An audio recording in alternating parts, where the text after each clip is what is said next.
जय हिंद दोस्तों, स्वागत है आपका हमारे YouTube channel L geography UGC net JRF में। फ्रेंड्स, हम लोग पढ़ रहे हैं एनवायरमेंटल ज्योग्राफी और आज हम एक बहुत ही बेहद इंपॉर्टेंट टॉपिक की बात करने वाले हैं और बात करने वाले हैं वाटर पोल्यूशन की, यानी जल प्रदूषण की। क्योंकि यहाँ से एक जो क्वेश्चन है वो फर्स्ट पेपर और कोर ज्योग्राफी पूछने की संभावना है, क्योंकि जो आपका फर्स्ट पेपर है उसमें तो वो आपको जो है वाटर जो पोल्यूशन है उससे होने वाले जो डिजीजेज हैं और वाटर पोल्यूशन में जो कुछ टर्मिनोलॉजी हैं वहाँ से क्वेश्चन आपको पूछा जाता है। और कोर ज्योग्राफी में यहाँ से जो है डिजॉल्व ऑक्सीजन क्या होता है, सीओडी क्या होता है, बीओडी क्या होता है, इससे रिलेटेड क्वेश्चन पूछे गए हैं एग्जाम में, तो यहाँ भी पूछे जा सकते हैं। तो आइए हम लोग बात करते हैं कि वाटर पोल्यूशन की और इससे संबंधित बीमारियों की। वाटर पोल्यूशन को पढ़ने से पहले हम लोग जान लेते हैं पोल्यूशन क्या होता है, यानी प्रदूषण क्या है। तो मानव के कारण या प्रकृति के कारण, मानवीय गतिविधियों के कारण या प्रकृति की गतिविधियों के कारण, ठीक है, क्या हो रहा है, जो आपका पर्यावरण है उसकी जो गुणवत्ता है वो क्या हो रही है, ह्रास हो रही है। यानी जो आपका पर्यावरण है, जैसे मान लीजिए आपका हवा है, वो क्या है, वो जो है नेचुरल है, प्राकृतिक है, ठीक है। अब उस हवा में मानवीय गतिविधियों के कारण क्या हो गया कि कुछ हमने अवांछनीय तत्व को भेज दिया। जैसे हमने जो है ज्यादा उसमें जो है क्या डाल दिया कि बहुत सारे धूलकण डाल दिए मानवीय गतिविधियों के कारण, या उसमें बहुत सारी गैसें फैल गई। तो अब यह वायु क्या हो गया, हमारे जो है जो हम उसको इनलेट करते हैं, वो श्वसन करते हैं, उस श्वसन में हमको क्या पहुंचाएगा, नुकसान पहुंचाएगा। यानी वो पर्यावरण की जो गुणवत्ता थी वो क्या हो गई, ह्रास हो गई। तो उसको क्या बोला गया कि उसी को बोला जाता है प्रदूषण। यानी मानवीय या प्राकृतिक गतिविधियों के कारण जो पर्यावरण की गुणवत्ता होती है वो ह्रास हो जाती है, जिसके कारण क्या होता है, उसी को हम प्रदूषण बोलते हैं। अब यहाँ बात करते हैं वाटर पोल्यूशन की। जल प्रदूषण क्या है, तो मानव या प्राकृतिक गतिविधियों के कारण जो जल की भौतिक और रासायनिक गुण है उसमें इस प्रकार का परिवर्तन हो जाए कि जो वो जल है वो किसी भी एनिमल के लिए, जीव जंतु के लिए या पेड़ पौधे के लिए नुकसानदायक हो जाए, ठीक है। इस हद तक उसमें प्रदूषण हो जाए कि परिवर्तन हो जाए, यानी जो जल है, जल का भौतिक गुण या रासायनिक गुण में इस तरीके का परिवर्तन आ जाए मानव और प्रकृति के कारण कि वो जल मानव सहित विभिन्न जीव जंतुओं के लिए क्या है, उपयोगी ना रह जाए, तो उसको क्या बोलते हैं, जल प्रदूषण बोलते हैं। क्या बोलते हैं, जल प्रदूषण बोलते हैं, ठीक है।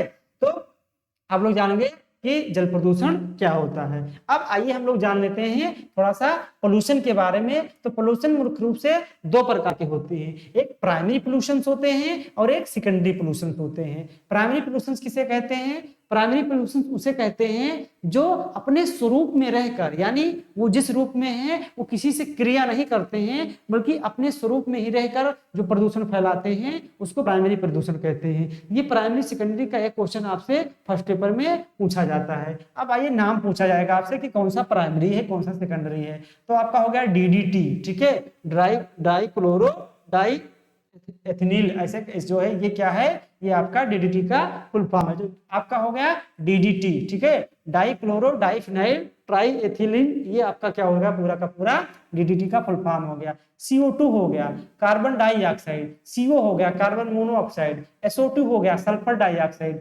NH3 हो गया अमोनिया, NO हो गया नाइट्रस ऑक्साइड, NO2 हो गया नाइट्रोजन ऑक्साइड, और PM यानी पार्टिकुलेट मैटर, ठीक है, जो छोटे छोटे कण होते हैं 5 जो है 0.5 से लेकर जो इससे 2 PM 1 PM, ठीक है। तो ये सब क्या है, ये सब प्राइमरी पोल्यूटेंट हैं, यानी किसी से इंटरेक्शन नहीं करते हैं बल्कि स्वयं ही क्या हो जाते हैं, प्रदूषण फैलाते हैं। तो इनको कहा जाता है प्राइमरी पोल्यूटेंट। दूसरा क्या है, सेकेंडरी पोल्यूटेंट, ठीक है। तो द्वितीय प्रदूषण किसे कहते हैं, ऐसे पोल्यूटेंट का मतलब प्रदूषक जो प्रदूषण फैलाते हैं। तो ऐसे पोल्यूटेंट जो क्या करते हैं कि एनवायरमेंट से इंटरेक्शन करने के बाद एक नया बन जाते हैं, कुछ क्या बना लेते हैं, खुद से नया बना लेते हैं, और इस प्रकार जो प्रदूषण फैलाते हैं उनको सेकेंडरी प्रदूषण कहते हैं। जैसे एक है आपका पैन, इसको कहते हैं पेरोक्सिल नाइट्रेट, ठीक है, पेरोक्सिल क्या बोलते हैं, peroxyl nitrate. O3 ozone, SO3 sulphur trioxide, H2SO4 जैसे है तो इसमें क्या है, H2O है और प्लस SO2 है, ठीक है। सल्फर डाइऑक्साइड और जल जब आपस में मिलते हैं तो H2SO4 बनाते हैं। यानी ये ऐसे प्रदूषक होते हैं जो क्या करते हैं, इन्वायरमेंट के साथ रिएक्शन करके कोई तीसरा पदार्थ बना लेते हैं, तो इनको क्या कहा जाता है, सेकेंडरी पोल्यूटेंट। आपको नाम याद रखना है, यही नाम में पूछा जाएगा, ठीक है। अब बात करते हैं वाटर पोल्यूशन की। वाटर पोल्यूशन आप लोग जानते हैं क्या होता है, तो हम लोग कैसे पता लगाएं कि वाटर पोल्यूटेड है या नहीं है। इसके लिए कुछ मानक निर्धारित किए गए हैं, इस मानक को अच्छे से आपको याद रखना जरूरी है। पहला क्या है, ये है आपका DO यानी डिजॉल्व ऑक्सीजन, दूसरा क्या है BOD, तीसरा है COD। ठीक है, तो ये DO क्या होता है, डिजॉल्व ऑक्सीजन, यानी डिजॉल्व ऑक्सीजन को हिंदी में बोलते हैं घुलित ऑक्सीजन। क्या बोलते हैं, घुलित ऑक्सीजन। ये घुलित ऑक्सीजन क्या होता है कि जो जीव जंतु रहते हैं जल में, उनको जीवित रहने के लिए, उनको श्वसन करने के लिए जिस ऑक्सीजन की जरूरत होती है उसे बोलते हैं डिजॉल्व ऑक्सीजन। क्या बोलते हैं, डिजॉल्व ऑक्सीजन बोलते हैं। ठीक है, तो इसकी एक क्या होती है, निर्धारित मात्रा होती है कि 1 किलोग्राम जल में जो डिजॉल्व ऑक्सीजन अगर इतना है तो वाटर ठीक है, अगर इतना नहीं है तो वाटर क्या है, गंदा हो गया है। गंदा इन द सेंस कि पोल्यूट हो गया है। तो पहला स्टैंडर्ड याद रखना है DO यानी डिजॉल्व ऑक्सीजन। दूसरा क्या है BOD, बायोलॉजिकल ऑक्सीजन डिमांड।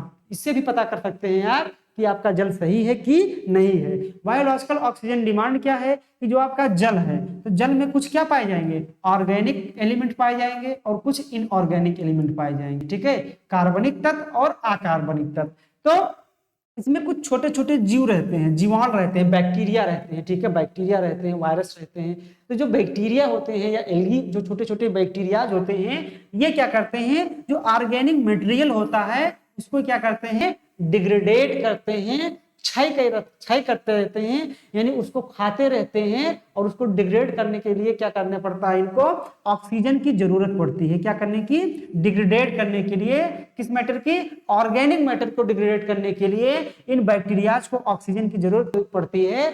और जितनी ऑक्सीजन की इनको जरूरत पड़ती है डिग्रेड करने के लिए, उसी को बोला जाता है BOD, बायोलॉजिकल ऑक्सीजन डिमांड। क्या बोला जाता है, बायोलॉजिकल ऑक्सीजन डिमांड, जो कि कितना होता है, वो आपका 1 लीटर में 10 मिलीग्राम होता है। 1 लीटर जल आपने ले लिया, अगर उसमें 10 मिलीग्राम क्या है, BOD है, तो आपका जल शुद्ध है। अगर BOD उससे ज्यादा है, ठीक है, जैसे ये जल है, ठीक है, इस जल में क्या है कि जितना ऑर्गेनिक मैटर बढ़ेगा, भाई ऑर्गेनिक मैटर पहले 1 kg था तो इसके लिए जरूरत पड़ती थी कुछ ऑक्सीजन की, लेकिन अगर 2 kg है, 2 kg हो गया ऑर्गेनिक मैटर, कार्बनिक तत्व, तो जो अब इसमें जीवाणु होते हैं तो पहले उनको 1 kg डिग्रेड करना था तो कुछ कम ऑक्सीजन की जरूरत है, लेकिन अब ज्यादा डिग्रेड करना है, 2 kg ऑर्गेनिक मैटर को डिग्रेड करना है, तो उनकी ऑक्सीजन की डिमांड बढ़ जाएगी कि नहीं बढ़ जाएगी, क्योंकि उनका जो खाना है वो क्या है, ऑक्सीजन ही तो है, ऑक्सीजन से ही तो वो डिग्रेड कर पा रहे हैं। तो जैसे ही आपका क्या हुआ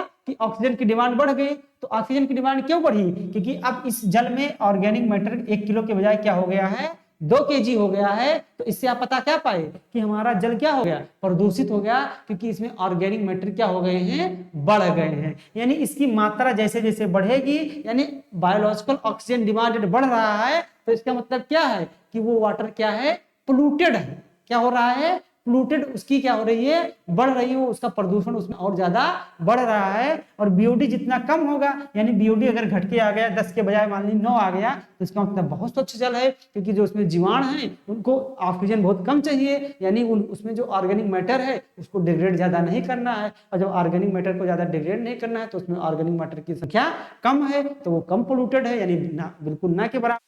यानी अगर 10 के बराबर है, 10 मिलीग्राम ऑर्गेनिक मैटर पाया जाता है 1 लीटर जल में, ठीक है, यानी जो आपकी ऑक्सीजन की डिमांड है वो तो कितना है, वो 1 लीटर जल में 10 मिलीग्राम है, तो इसका मतलब आपका वाटर शुद्ध है, पोल्यूटेड नहीं है। जैसे इसकी मात्रा बढ़ेगी तो इसका मतलब ऑर्गेनिक मैटर बढ़ गया, तो आपका जल पोल्यूटेड माना जाएगा। तो इससे भी पता कर सकते हैं कि आपका जल पोल्यूटेड है कि नहीं है। तीसरा क्या है, केमिकल ऑक्सीजन डिमांड, यानी रासायनिक ऑक्सीजन मांग। केमिकल ऑक्सीजन डिमांड क्या है, जो आपका जल है इसमें मैंने बताया था कि कुछ ऑर्गेनिक मैटर होते हैं, कुछ इनऑर्गेनिक मैटर होते हैं, ठीक है, अकार्बनिक, कार्बनिक। तो जो कार्बनिक जो तत्व होते हैं, एलिमेंट्स होते हैं, उसको डिग्रेड करना आसान होता है, लेकिन जो अकार्बनिक होते हैं उसके लिए कुछ स्पेशल बैक्टीरिया होते हैं और इनको ऑक्सीजन ज्यादा चाहिए अकार्बनिक जल को क्या करने के लिए, डिग्रेड करने के लिए, ठीक है। तो जो अकार्बनिक जो आपका मटेरियल है, तत्व है, उसको डिग्रेड करने के लिए जो जीवाणु हैं उनको जितनी मात्रा में ऑक्सीजन की जरूरत होती है उसी को बोला जाता है COD, केमिकल ऑक्सीजन डिमांड। ठीक है, अब मैंने क्या बताया कि इसको डिग्रेड करने में ज्यादा ऑक्सीजन की जरूरत होती है, तो इसका मान हमेशा क्या होगा, BOD से ज्यादा होगा। BOD में क्या होता था 10 मिली, लेकिन इसमें क्या होगा 20 मिलीग्राम प्रति लीटर, यानी किसी भी जल में अगर 1 लीटर जल में 20 मिलीग्राम क्या है आपका केमिकल ऑक्सीजन की डिमांड है, तो इसका मतलब वो जल ठीक ठाक है। लेकिन अगर इससे बढ़ेगा, जैसे अकार्बनिक की मात्रा 1 किलो की बजाय 2 किलो कर दी जाए, तो इसको डिग्रेड करने के लिए जिसमें बैक्टीरिया है वो ऑक्सीजन की मांग बढ़ा देंगे कि नहीं बढ़ा देंगे, क्योंकि इनका भोजन यही है, क्योंकि अब इनको दुगना काम करना पड़ रहा है। तो आप समझ जाएंगे कि ये जल क्या हो गया है, पोल्यूटेड हो गया है, क्योंकि यहाँ जो केमिकल ऑक्सीजन डिमांड है वो क्या हो गया है, बढ़ गया है। तो इसीलिए हमेशा जो COD का मान है वो BOD से क्या होगा, ज्यादा होगा। कहीं पर COD ज्यादा है या BOD ज्यादा है तो इसका मतलब वाटर क्या है, पोल्यूटेड है। यहाँ से क्वेश्चन लिख के ले लीजिए आप लोग, आपके कोर ज्योग्राफी और फर्स्ट ज्योग्राफी जो आपका एनवायरमेंट का सेक्शन है वहाँ पे पूछा जाएगा, और यहाँ पर स्टेटमेंट फॉर्म में क्वेश्चन पूछा जाएगा। यहाँ पर थोड़ा सा क्या है कंसेप्चुअल चीजें हैं, आपसे स्टेटमेंट दे दिया जाएगा, BOD क्या होता है, COD क्या होता है, कितना होता है, क्या COD ज्यादा होता है BOD से या BOD ज्यादा होता है COD से, यही आपसे पूछ लेगा। आप चार ऑप्शन दे देगा, ऐसे दे देगा कि BOD बड़ा होता है COD से, BOD बराबर होता है COD से, COD बड़ा होता है BOD से, COD बराबर होता है DO से। आपसे पूछेगा कौन सा सही है, आपको चक्कर खा के गिर जाएंगे अगर आपको कंसेप्ट नहीं पता है तो। इसलिए आपको कंसेप्ट जानना बहुत ही जरूरी है। ठीक है, ये रहा आपका पूरा का पूरा वाटर पोल्यूशन। अब एक टर्मिनोलॉजी है यूट्रिफिकेशन। यूट्रिफिकेशन को हिंदी में बोलते हैं सुपोषण। क्या बोलते हैं, सुपोषण। ठीक है, यूट्रिफिकेशन क्या होता है, यूट्रिफिकेशन एक प्रोसेस होता है, एक प्रक्रिया होती है जब किसी जल में, ठीक है, किसी जल में क्या पाए जाते हैं, कुछ न्यूट्रिएंट्स पाए जाते हैं। ठीक है, यानी पोषक तत्व पाए जाते हैं, जैसे आपका फास्फोरस, नाइट्रोजन, ये सारी चीजें इसमें पाई जाती हैं। तो किसी जल में जब फास्फोरस और नाइट्रोजन दोनों की मात्रा बहुत ज्यादा हो जाती है, यानी ये न्यूट्रिएंट होते हैं जो बढ़ जाते हैं, कौन कौन से, फास्फोरस और नाइट्रोजन। तो यहाँ पर क्या होगा कि इस जल में जो एल्गी होगा, शैवाल होगा, उसकी मात्रा बहुत ज्यादा बढ़ जाएगी, जिसको हम बोलते हैं एल्गल ब्लूम। क्या बोलते हैं, एल्गल ब्लूम बोलते हैं, एल्गल बूम बोलते हैं। ठीक है, यानी जो एल्गी की मात्रा है वो बूम कर गई, अचानक से बढ़ गई। यानी किसी भी जल में फास्फोरस और नाइट्रोजन के बढ़ने से जो वहां पर एल्गी की मात्रा है, जो काई है, वहां पर शैवाल है, मात्रा बहुत ज्यादा मात्रा में बढ़ जाएंगे। उसी प्रोसेस को बोलते हैं यूट्रिफिकेशन। जब यहाँ पर एल्गी की मात्रा ज्यादा बढ़ जाएगी तो ऊपर से क्या होगा कि जो इंसोलेशन आएगा वो नीचे वाले जल में नहीं जा पाएगा, यानी जो उसमें रहने वाले जीव जंतु वो क्या होने लगेंगे, मरने लगेंगे, जो है बिना ऑक्सीजन के। तो ऑक्सीजन, क्योंकि जो जीव जंतु हैं वहां पर उनको सांस लेने के लिए O2 की जरूरत है, वो क्या करेंगे, वो विदाउट O2 के, जब O2 के क्या करेंगे, ऑक्सीजन जो है विदाउट O2 की वो सांस लेंगे, यानी श्वसन करेंगे, तो वहां उसको बोला जाता है अनॉक्सी श्वसन। अनॉक्सी श्वसन बोला जाता है जहां पर ऑक्सीजन की मात्रा कम है और फिर भी आप सांस ले रहे हैं जीव जंतु। और इस दशा में क्या होगा कि इस तालाब में, इस एरिया में जो CH4 है उसकी मात्रा बढ़ जाएगी और सारी चीजें सड़ने गलने लगेंगी। और इसीलिए जब आप देखेंगे कि जहां पर एल्गी की मात्रा बहुत ज्यादा किसी तालाब में है, वहां पर क्या आने लगती है, दुर्गंध आने लगती है। ठीक है, ये होता क्यों है, इसके बहुत सारे कारण हैं। जैसे हम लोग क्या करते हैं, अपने खेतों में बहुत सारे केमिकल फर्टिलाइजर का उपयोग करते हैं, रासायनिक खादों का प्रयोग करते हैं।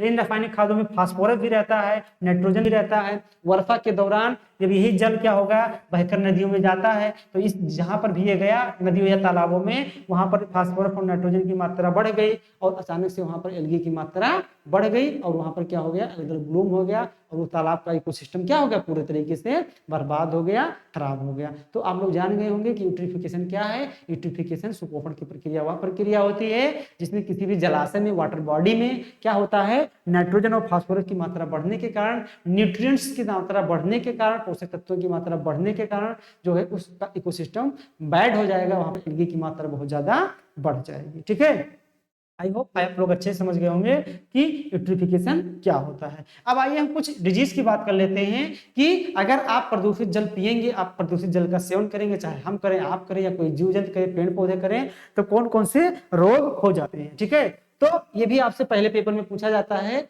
कि वाटर बोर्न डिजीज कौन कौन से हैं, यानी जल से होने वाले रोग। पहला रोग है कॉलरा, ठीक है, आपको कॉलरा हो सकता है। दूसरा डायरिया हो सकता है। तीसरा डायसेंचुरी यानी पेचिस हो सकता है आपको। किससे? ये पोल्यूटेड वाटर की बात कर रहा है, वाटर से होने वाले डिजीज के। चौथा क्या हो सकता है? हिप्टेसिया हो सकता है, हिप्टीसिया हो सकता है, पर ये आपको हिपेटाइटिस हो सकता है, ठीक है। कौन सा हिपेटाइटिस? हिपेटाइटिस ए और बी दो प्रकार का होता है। तो जो हिपेटाइटिस ए है वो क्या है? वो वाटर के कारण होता है, जल के कारण, यानी खराब जल पीने से रोग होता है। अगला है टाइफाइड एंड पोलियो, ठीक है। ये टाइफाइड एंड पोलियो भी क्या होता है? एक वाटर बोर्न डिजीज है, ठीक है।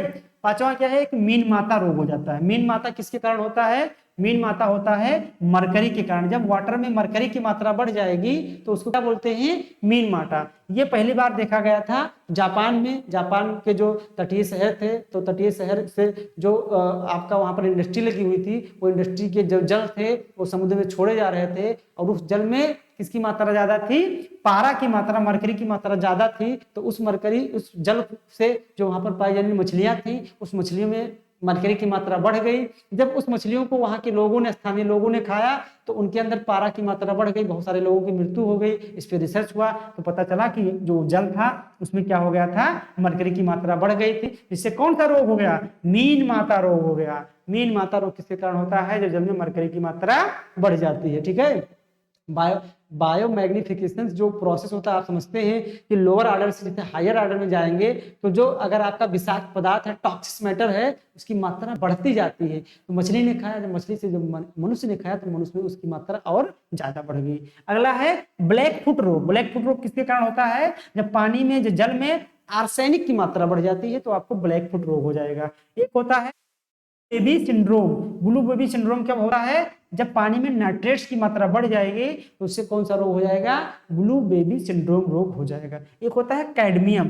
कैडमियम का बोलते हैं इटाई। इटाई, कैडमियम की मात्रा जब जल में बढ़ जाती है, अगर वो जल पी लेते हैं तो आपका हाथ वाथ ऐंठ जाएगा, उसी को बोलते हैं इटाई। इटाई रोग। अगर जल में फ्लोराइड की मात्रा ज्यादा है, इसको आप पी लेंगे तो आपको कौन सा रोग हो जाएगा? फ्लोरोसिस रोग हो जाएगा। डिजीज से हमेशा देखा गया एक आता है, इसलिए वाटर से आने की संभावना ज्यादा है। तो आप लोग वाटर बोर्न डिजीज जितनी भी है, कौन कौन सी होती है, किसके कारण होती है, आपको अच्छे से पता होनी चाहिए, ठीक है। अब हम लोग थोड़ा सा बात कर लेते हैं आपके वाटर के कंसेप्ट में, एक बात कर लेते हैं। अभी तक हमने देखा कि वाटर पोल्यूशन हो रहा है, उससे बहुत बीमारियां हो रही है। तो अब हम देखने वाले हैं कि वाटर पोल्यूशन को रोकने के लिए आपकी सरकार काम क्या कर रही है, ठीक है। तो क्या हुआ? The water prevention control of pollution act 1974, ठीक है। यानी जो आपका जल है उसके किससे? Prevention and control of pollution, यानी जो जल के प्रदूषण को रोकने के लिए एक एक्ट बनाया गया था। पहला एक्ट बनाया गया, वो कब बनाया गया? 1974 में। यानी पहला एक्ट बनाया गया 1974 में, किससे रिलेटेड? जल प्रदूषण को रोकथाम के लिए, उसके प्रिवेंशन के लिए, उसके कंट्रोल के लिए, ठीक है। 1988 में जो ये अधिनियम बनाया गया, एक्ट बनाया गया, इसमें अमेंडमेंट कर दिया गया, संशोधन कर दिया गया। किसमें? जल प्रदूषण नियंत्रण जो अधिनियम बनाया गया था 1974 में, उसमें संशोधन कर दिया गया। और संशोधन के उपरांत इसमें दो बातें कही गई। पहला, central water pollution control board की स्थापना बात की गई, यानी जो है केंद्रीय जल प्रदूषण नियंत्रण बोर्ड बनाने बात की गई। और दूसरा क्या बनाने की बात की गई? State water pollution control board, यानी राज्य जल प्रदूषण नियंत्रण बोर्ड। केंद्रीय जल प्रदूषण नियंत्रण बोर्ड और राज्य जल प्रदूषण नियंत्रण बोर्ड बनाने की बात कब की गई? 1988 में। और इसी में इन दोनों बोर्ड का क्या किया गया? गठन किया गया। और केंद्र स्तर पर एक बोर्ड का गठन किया गया और राज्य स्तर पर भी एक बोर्ड का क्या किया गया? गठन किया गया। इसको आपको अच्छे से क्या करना है? ध्यान रखना है, ठीक है।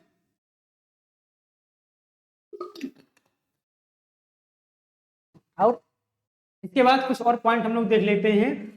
जो पीने योग्य जल होता है उसका पीएच मान कितना होता है? उसका पीएच मान 7 to 8.5 होता है, ठीक है। ये 7 से 8.5 तक जो होता है, ये पीने योग्य जल का जो पीएच मान है, ये भी आपके फर्स्ट पेपर में पूछा जा सकता है। एक पॉइंट याद रखना है आपको, टीडीएस, टोटल डिजॉल्व सॉल्वेंट, ठीक है। यानी आपका जो जल है, ठीक है, जल में बहुत सारे मिनरल्स पाए जाते हैं, इसलिए इसका नाम मिनरल वाटर भी रखा गया, ठीक है। इसमें बहुत सारे साल्ट पाए जाते हैं, कैल्शियम, पोटेशियम, फास्फोरस पाए जाते हैं। तो जो आपका जल का टीडीएस होना चाहिए वो 1 लीटर में कितना होना चाहिए, 500 मिलीग्राम का होना चाहिए। लीटर जल है उसमें अगर 500 मिलीग्राम क्या है आपके, ये जो तत्व पाए जाते हैं, ये तत्व हैं, तो ये आपका जल क्या है, सही है। अगर इससे कम या ज्यादा है तो ये गड़बड़ काम है। इसी को बोलते हैं टीडीएस, यानी टोटल डिजॉल्व सोल्यूबेंट। किसी एक लीटर वाटर में कितना होना चाहिए, 500 मिलीग्राम होना चाहिए, ठीक है। ये पॉइंट भी कई बार एग्जाम में पूछा गया है कि टीडीएस का मान कितना होना चाहिए। एक और बात करते हैं, जो आपकी गंगा माता है, ठीक है, गंगा जी की साफ सफाई के लिए देखते हैं हर साल नमाम गंगे जैसे प्रोजेक्ट लाए जा रहे हैं, हजारों करोड़ों रुपया इस पे खर्च किए गए। बहुत सारे जो है लोगों ने इससे बात की कि अगर इसकी सफाई नहीं होती है तो मैं आत्महत्या कर लूंगी। बहुत सारे लोगों ने ऐसे बयान दिए, आप लोगों ने देखा होगा। लेकिन हम लोग देखते हैं कि इस पर जो काम हुआ बहुत कुछ ज्यादा नहीं हुआ। कोई भी सरकार, चाहे सरकार जो है केंद्र में कांग्रेस की रही हो या भाजपा की रही हो, ठीक है, या किसी और की रही हो, तो जितना काम होना चाहिए उतना नहीं हुआ। गंगा की सफाई हो नहीं पाई है, लगातार अभी भी उस पर बहुत सारे पैसे खर्च किया जा रहा है उसकी सफाई को लेकर।